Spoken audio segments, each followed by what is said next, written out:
CPMന്റെ അഹങ്കാരത്തിന് ലഭിച്ച തിരിച്ചടിയാണ് നേമത്തെ തെരഞ്ഞെടുപ്പ് ഫലമെന്ന് BJP സംസ്ഥാന അധ്യക്ഷനും നേമം നിയുക്ത MLAയുമായ രാജീവ് ചന്ദ്രശേഖർ. BJPയുടെ 3 MLAമാരും കേരളത്തിന്റെ വികസനത്തിന് വേണ്ടി പ്രവർത്തിക്കും. കേന്ദ്ര സർക്കാരിന്റെ പദ്ധതികൾ നടപ്പാക്കാനുള്ള നടപടികൾ സ്വീകരിക്കുമെന്നും അദ്ദേഹം വ്യക്തമാക്കി. രാജീവ് ചന്ദ്രശേഖറുമായി Janam TV chief editor Pradeep Pillai നടത്തിയ പ്രത്യേക അഭിമുഖത്തിലേക്ക്. നമുക്കൊപ്പം വിജയശ്രീലാളിതനായ BJP സംസ്ഥാന അധ്യക്ഷൻ ശ്രീ രാജീവ് ചന്ദ്രശേഖർ ചേരുന്നു. ആദ്യം തന്നെ അനുമോദനങ്ങൾ, കൺഗ്രാറ്റ്സ്. അധ്യക്ഷ സ്ഥാനം ഏറ്റെടുത്ത് 2 വർഷം, ഒരു കോർപ്പറേഷൻ മിന്നും വിജയം, രാജ്യം മുഴുവൻ ചർച്ച ചെയ്ത തിരുവനന്തപുരം കോർപ്പറേഷൻ വിജയം, 3 മിന്നും വിജയങ്ങൾ കേരള നിയമസഭയിലേക്ക്. ആദ്യ പ്രതികരണം. അല്ല, നോക്കൂ, ഞങ്ങൾ ആദ്യം മുതൽ മുമ്പോട്ട് വയ്ക്കുന്ന ഒരു കാഴ്ചപ്പാട് വികസിത കേരളം എന്ന കാഴ്ചപ്പാടിൽ ജനങ്ങൾ അതിന് പിന്തുണ തരുന്നു, അവർ ഏറ്റെടുത്തു എന്ന് ഞാൻ ആദ്യം മുതൽ പറഞ്ഞതാണ്. അപ്പോൾ ഈ ഇലക്ഷൻ ഞങ്ങൾക്കൊരു ആത്മവിശ്വാസം ഉണ്ടായിരുന്നു, നല്ലൊരു മാറ്റം വരും, ഞങ്ങൾക്കൊരു നല്ല മാൻഡേറ്റ് കിട്ടും. അതാണ് നടന്നത്. കാരണം ഇതുവരെ BJP അസംബ്ലിന് പുറത്തിരുന്ന് ജനങ്ങൾക്ക് വേണ്ടി, ജനങ്ങളുടെ പ്രശ്നങ്ങൾക്ക് വേണ്ടി പോരാട്ടങ്ങൾ ഞങ്ങൾ പ്രതികരിക്കുക, അതായിരുന്നു രീതി.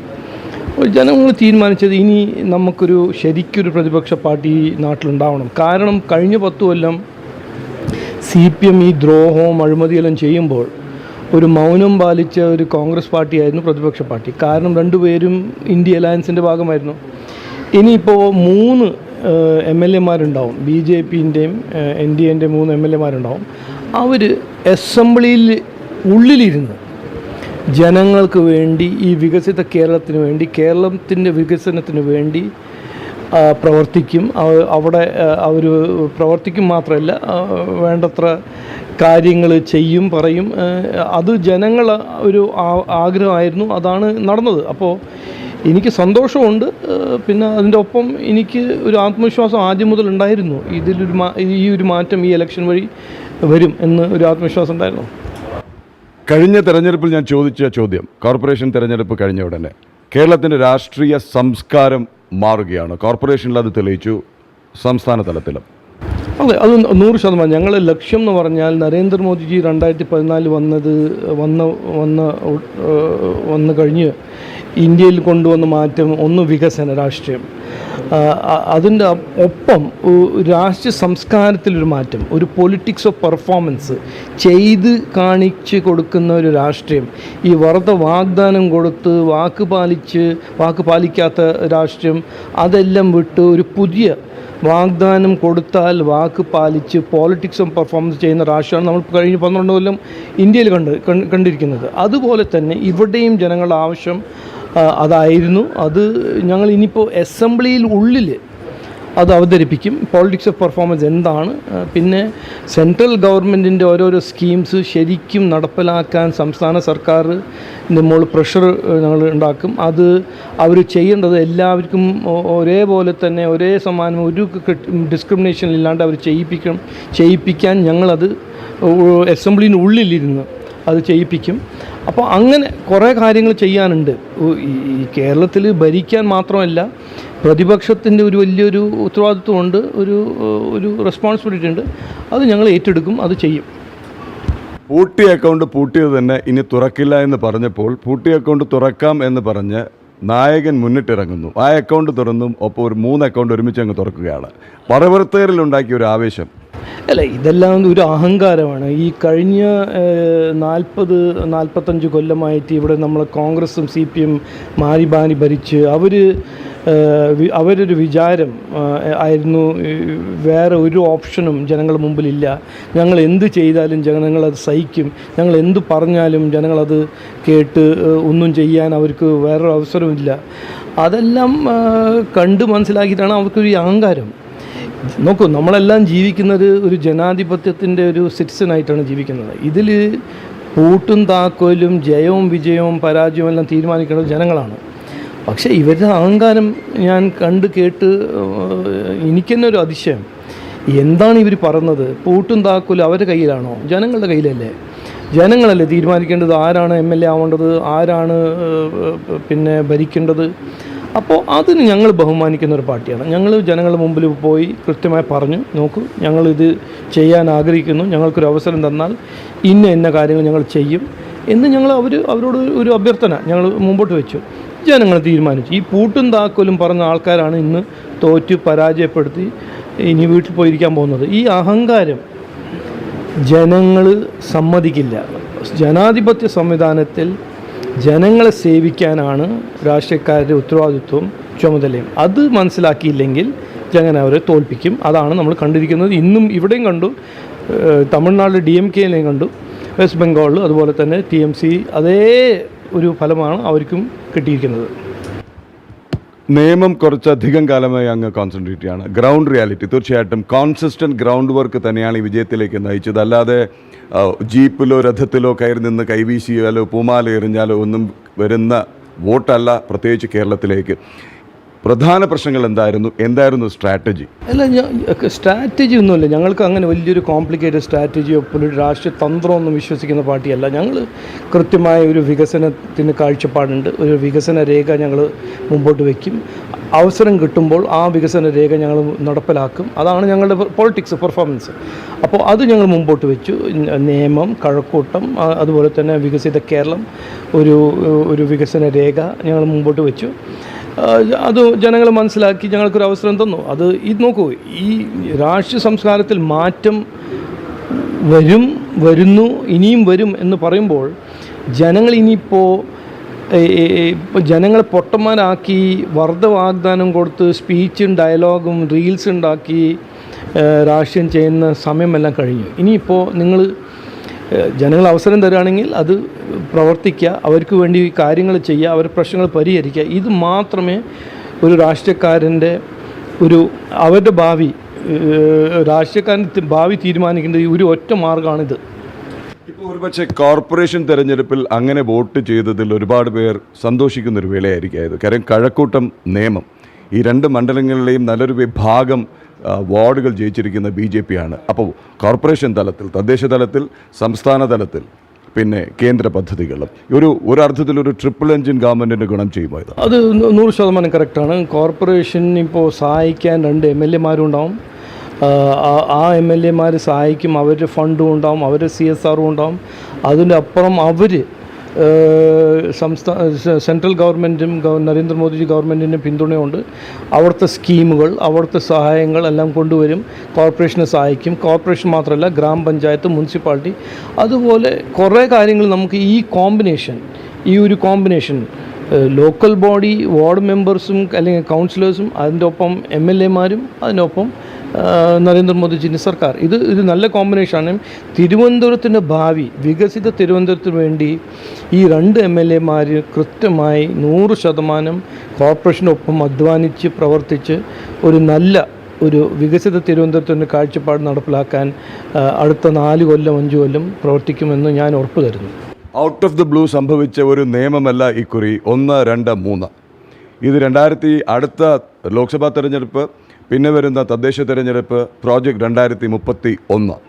എന്താണ് പ്ലാൻ, എന്താണ് ആഗ്രഹം, എന്താണ് ജനങ്ങൾക്ക് മുന്നിലേക്ക് വയ്ക്കുന്ന ഒരു സ്കീം? ഇല്ല, അങ്ങനെ വലിയ ഭാവിയിലൊന്നും അങ്ങനെ നോക്കുന്നില്ല. ഞങ്ങൾ ഇപ്പോൾ കിട്ടിയ ഉത്തരവാദിത്വത്തിന് വേണ്ടി ഞങ്ങൾ പ്രവർത്തിക്കും, അധ്വാനിക്കും. വികസിത തിരുവനന്തപുരമാണ് ഞങ്ങളുടെ ഒരു ലക്ഷ്യം.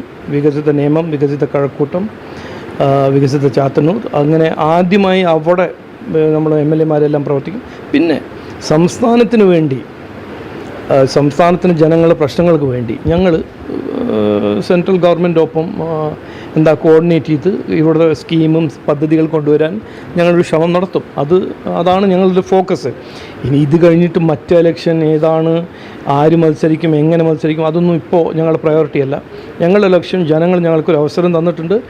ജനങ്ങൾക്ക് വേണ്ടി ഇനി അടുത്ത 4 കൊല്ലം 5 കൊല്ലം ജനങ്ങളെ സേവിക്കാൻ, പ്രവർത്തിക്കാൻ ഞങ്ങൾ ഇറങ്ങും. അത് 100% ഞങ്ങൾ ചെയ്യും. ഒരു ട്രസ്റ്റ്, കോൺഫിഡൻസ് ഫാക്ടർ വല്ലാതെ വന്നു. കാര്യം കോർപ്പറേഷനിൽ വിജയിപ്പിച്ചു, ആ മാസങ്ങൾക്കകം തന്നെ ഇതടങ്ങുന്ന 2 മണ്ഡലം പ്ലസ് ചാത്തന്നൂർ തന്നിരിക്കുന്നു ജനം. ട്രസ്റ്റ് എന്ന് പറഞ്ഞാൽ ഈ പോളിറ്റിക്സ് ഓഫ് പെർഫോമൻസ് ട്രസ്റ്റ് തുടങ്ങുന്നത് നരേന്ദ്രമോദിജിൻ്റെ കഴിഞ്ഞ 12 കൊല്ലമാണ്. അതുകൊണ്ടല്ലേ കോർപ്പറേഷന് ഞങ്ങൾക്കൊരു അവസരം കിട്ടിയത്. അതുപോലെ തന്നെയാണ് ഞങ്ങൾക്ക് ഈ 3 MLA-മാർക്ക് അവസരം കിട്ടിയിരിക്കുന്നത്. അപ്പോൾ ആ ഒരു വികസന രാഷ്ട്രീയം നടപ്പിലാക്കാൻ ഈ 3 MLA-മാർ 100% അധ്വാനിക്കും. നരേന്ദ്രമോദിജീൻ്റെ ആ കാഴ്ചപ്പാട്, വികസന കാഴ്ചപ്പാടും വികസന രാഷ്ട്രീയത്തിനു വേണ്ടി ഇവിടെ നമ്മളെ ജനങ്ങൾക്ക് വേണ്ടി സെൻട്രൽ ഗവൺമെൻറ്റും കോർപ്പറേഷനും മുനിസിപ്പാലിറ്റി വഴി അവർക്ക് വേണ്ടത്ര കാര്യങ്ങൾ ചെയ്യും എന്നാണ് ഞങ്ങളുടെ ഇന്ന് മുതൽ ഞങ്ങൾ 5 കൊല്ലം ചെയ്യാൻ പോകുന്ന ഞങ്ങളുടെ ഒരു ഉത്തരവാദിത്വം, ഞങ്ങളുടെ ഒരു കടമ. പ്രതീക്ഷിച്ച ചില മണ്ഡലങ്ങളിലെങ്കിലും ഉദ്ദേശിച്ച വിജയം ലഭിച്ചില്ല. മഞ്ചേശ്വരത്ത് വോട്ടിംഗ് അങ്ങ് ശ്രദ്ധിച്ചു, വോട്ടിങ്ങിൻ്റെ പാറ്റേൺ ശ്രദ്ധിക്കാനുള്ള സമയം കിട്ടിയോ? കിട്ടിയിട്ടില്ല. ഇതെല്ലാം പഠിക്കും. കാരണം ഞങ്ങൾക്ക് വോട്ട് ഷെയർ വർദ്ധിച്ചിട്ടുണ്ട്, സംശയമില്ല. BJPൻ്റെ വോട്ട് ഷെയർ വർദ്ധിച്ചിട്ടുണ്ട്. പിന്നെ NDAൻ്റെ കുറേ സ്ഥലത്ത് നല്ല വോട്ട് പിടിച്ചിട്ടുണ്ട്, ചില സ്ഥലത്ത് വോട്ട് പിടിച്ചിട്ടില്ല. അതെല്ലാം ഞങ്ങൾ പഠിക്കും. മഞ്ചേശ്വരത്ത് ഇതുവരെ ജനറങ്ങുന്നതിന് മുമ്പ് കട്ടിയ വിവരമനുസരിച്ചാണെങ്കിൽ LDFന് കഴിഞ്ഞ തവണ കിട്ടിയിരുന്നത് 20-27 വോട്ട് കിട്ടി, അപ്രത്യക്ഷമായിട്ടുണ്ട്. വൻതോതിൽ അത് അല്ല, അത് ഞാൻ ഫ്രാങ്ക്ലി ഞാൻ അത് പഠിച്ചിട്ടില്ല. പഠിച്ചിട്ട് നമ്മൾ അനലൈസ് എല്ലാം ചെയ്യും. കാരണം സമയമുണ്ടല്ലോ ഇനി അനലൈസ് ചെയ്യാൻ. കേരളത്തിന് പുറത്തേക്ക് 2-3 ചോദ്യങ്ങൾ കൂടി വേഗം വിടാം. അപ്പം അസമിനെ സംബന്ധിച്ച് ദർ ഇസ് നോ സർപ്രൈസ്. മാമാജി ഹിമന്ത ബിശ്വ ശർമ്മയുടെ സ്കോർ മാത്രമായിരുന്നു. സർപ്രൈസ് എന്ന് പറഞ്ഞാൽ ഒരു പ്രോ ഇൻകംബൻസിയാണ്. പ്രോ ഇൻകംബൻസി ഒരു ചെറിയ കാര്യമൊന്നുമല്ല. അത് 5 കൊല്ലം പ്രവർത്തിച്ച് അധ്വാനിച്ച് അതിൻ്റെ ഫലമാണ് ജനങ്ങൾ ഇങ്ങനൊരു ഇൻക്രീസ്ഡ് മാൻഡേറ്റ് തരുന്നത്. അത് അങ്ങനെ ഒരു ഈസി കാര്യമൊന്നുമല്ല. അപ്പോൾ അദ്ദേഹം കാണിച്ചു തന്ന ഒരു ഗുഡ് പോളിറ്റിക്സും ഗുഡ് ഗവർണൻസിൻ്റെ ഒരു ഫലമാണ് നമ്മളിപ്പോൾ കാണുന്നത്. ബംഗാൾ ഏത് വിധേനയും ജയിക്കും, അതിന് വോട്ട് ബാങ്ക് ക്രിയേറ്റ് ചെയ്യും, വേണമെങ്കിൽ ഇമ്പോർട്ട് ചെയ്യും, എന്നിട്ട് ഏത് തരത്തിലും മറ്റുള്ളവർക്കെതിരെ അക്രമം അഴിച്ചുവിടും. അത് ബ്ലോക്ക് ചെയ്യാൻ ഒരുപക്ഷെ ഇത്തവണ കഴിഞ്ഞു. അതുപോലെ വ്യാജ വോട്ട് ബാങ്ക് എടുത്തു മാറ്റാൻ SIR, ഞാനത് എടുത്തു പറയാൻ കാര്യം ഏറ്റവും അധികം നിലവിളിച്ച് കണ്ടത് അൽ ജസീറ പോലുള്ള മാധ്യമങ്ങളാണ്. വോട്ട് കൊണ്ടുപോയി വോട്ട് നഷ്ടപ്പെട്ടു എന്നുള്ളത് ബംഗാൾ നൽകുന്ന പാഠം അല്ല. ബംഗാളിൽ മാത്രമല്ല, എല്ലായിടത്തും നമ്മൾ ഒരു പഠിച്ച പാഠം എന്ന് പറഞ്ഞാൽ ഇലക്ടറൽ റോളിൻ്റെ ഇൻറ്റഗ്രിറ്റി, സാങ്ക്ടിറ്റി ജനാധിപത്യ സംവിധാനത്തിന് ഏറ്റവും പ്രധാനപ്പെട്ട ഒരു വിഷയമാണ്. നമ്മളത് എല്ലാ 5 കൊല്ലം 10 കൊല്ലം അത് ശരിക്കും റിവ്യൂ ചെയ്തില്ലെങ്കിൽ, കാരണം ഇല്ലീഗൽ ഇമിഗ്രേഷൻ, ഫേക്ക് വോട്ടേഴ്സ് ജനാധിപത്യ സംവിധാനത്തിന് ഏറ്റവും വലിയ ഒരു എനിമിയാണ്. അപ്പോൾ ട്രൂ ഡെമോക്രസിക്ക് വേണ്ടത് ട്രൂ ഇലക്ട്രൽ റോൾസാണ്. ആ ട്രൂ ഇലക്ട്രൽ റോൾസാണ് SIR വഴി നമുക്ക് കിട്ടിയിരിക്കുന്നത്. ആ SIRൻ്റെ ഒരു ഫലം, ഒരു ട്രൂ ഇലക്ട്രൽ റോൾസിൻ്റെ ഫലമാണ് ട്രൂ ഡെമോക്രസി. അല്ലെങ്കിൽ നമ്മൾ ഇതിന് മുമ്പ് എന്താണ് കണ്ടത്? എത്രയോ ഫേക്ക് വോട്ടേഴ്സിൻ്റെ പേരിൽ വോട്ട് കിട്ടുക, ജയിക്കുക. അപ്പോൾ ഇതൊരു കൃത്യമായി നമുക്കൊരു ക്ലിയർ പ്രൂഫ് കിട്ടുന്നത് എന്താണ്? ഇവരെല്ലാം ഇതുവരെ ജയിക്കുന്നത് ഫേക്ക് വോട്ടേഴ്സിൻ്റെ പേരിലായിരുന്നു, ഇല്ലീഗൽ ഇമിഗ്രൻസിൻ്റെ പേരിലായിരുന്നു. അത് പോയ ഉടനെ അവരുടെ എല്ലാ പൊളിറ്റിക്കൽ സ്ട്രെങ്ത് കൊളാപ്സ് ആവുന്നു. ഇതാണ് സത്യം. അപ്പോൾ നമ്മൾ ഇന്ത്യ ഡെമോക്രസിയിൽ ഇന്ത്യൻസ് മാത്രമല്ല വോട്ട് ചെയ്യേണ്ടത്, അതും റിയൽ ഇന്ത്യൻസ് അല്ല വോട്ട് ചെയ്യേണ്ടത്. ഈ പുറത്തുനിന്ന് ആൾക്കാരെ കൊണ്ടുവന്ന് ഇലക്ട്രൽ റോളിൽ കയറ്റി എങ്ങനെയെങ്കിലും പവർ കിട്ടാൻ എന്തും ചെയ്യുന്ന ആ രീതിയിൽ ഇനി വേണ്ട എന്ന് നമ്മൾ ഒരു രാജ്യം തീരുമാനിച്ചു. ഇനിയിപ്പോൾ അത് നടക്കില്ല, അതിൻ്റെ കാലങ്ങളെല്ലാം കഴിഞ്ഞു. ഇനിയിപ്പോൾ വോട്ട് കിട്ടണമെങ്കിൽ ഉള്ള ഒരു ജെന്യുവിൻ വോട്ടേഴ്സിന് വേണ്ടി, അവർക്ക് വേണ്ടി പ്രവർത്തിച്ച് അവരെ സേവിച്ച് അവരുടെ ട്രസ്റ്റ് നേടി അവരുടെ വോട്ട് കിട്ടുക, അത് മാത്രമുള്ള ഒരു വഴി. തമിഴ്നാട്ടിൽ സനാതനധർമ്മത്തെ പകർച്ചവ്യാധിയെപ്പോലെ തുടച്ചു നിൽക്കണമെന്നും ദക്ഷിണ ഭാരതത്തെ വിഭജിച്ച് മറ്റൊരു രാജ്യമാക്കണമെന്നും അതിന് അദ്ദേഹത്തിൻ്റെ രാഷ്ട്രീയ സുഹൃത്തുക്കൾ കേരളത്തിൽ അടക്കമുള്ളവർ, അദ്ദേഹവും തോറ്റു, DMKയും തോറ്റിരിക്കുന്നു. അല്ല, ഇനിയിപ്പോൾ വീട്ടിലിരുന്നിട്ട് ഇതിനെക്കുറിച്ച് ചിന്തിക്കാൻ കുറേ സമയമുണ്ടല്ലോ. ഇനി എന്തുകൊണ്ടാണ് എൻ്റെ മകൻ ഇങ്ങനെ പറഞ്ഞത്, ഉദയനിധി സ്റ്റാലിൻ എന്നൊരു യൂസ്ലെസ് ആൾ എന്തുകൊണ്ട് പറഞ്ഞു, അതുകൊണ്ടാണല്ലേ ഇപ്പോൾ ആൾക്കാരിങ്ങനെ തോൽപ്പിക്കുന്നത്. നോക്ക്, വേണ്ടാത്ത കാര്യങ്ങളെല്ലാം പറഞ്ഞ് ചെയ്താൽ ജനങ്ങളത് അതിനൊരു മറുപടി തരും. അതാണ് DMKക്ക് ഇപ്പോൾ കിട്ടിയ ഒരു നല്ലൊരു ലെസൺ. ഡെവലപ്മെൻ്റ് ഇല്ല, അഴിമതി ചെയ്യുന്നു. ജനങ്ങൾ വിഭജിച്ച് ഈ സനാതൻ ധർമ്മേൻ്റെ പേരിൽ എല്ലാവരെയും ഇങ്ങനെ എന്താ പറയുക ദ്രോഹിക്കുന്നു. ഇതെല്ലാം നടക്കുന്ന കാര്യങ്ങളല്ല. ഇനിയിപ്പോൾ ആ പണ്ട് കാലത്ത് എന്തും പറഞ്ഞ് കുറച്ച് കാശ് കൊടുത്ത് ജനങ്ങൾ വോട്ട് വാങ്ങിച്ച് നടക്കുന്ന രാഷ്ട്രീയമെല്ലാം അതെല്ലാം കഴിഞ്ഞു, അതിൻ്റെ കാലം കഴിഞ്ഞു. ഇനിയിപ്പോൾ ജനങ്ങൾ ഇങ്ങനെ ഉപദ്രവിച്ചാൽ അത് ശബരിമല കൊള്ളയാണോ സനാതൻ ധർമ്മ ഒരു മലേറിയ ആണെന്ന് പറഞ്ഞ് നടന്നാലോ രണ്ടുപേരെയും പുറത്താക്കിയത് ആരാണ്? വോട്ടർമാരല്ലേ.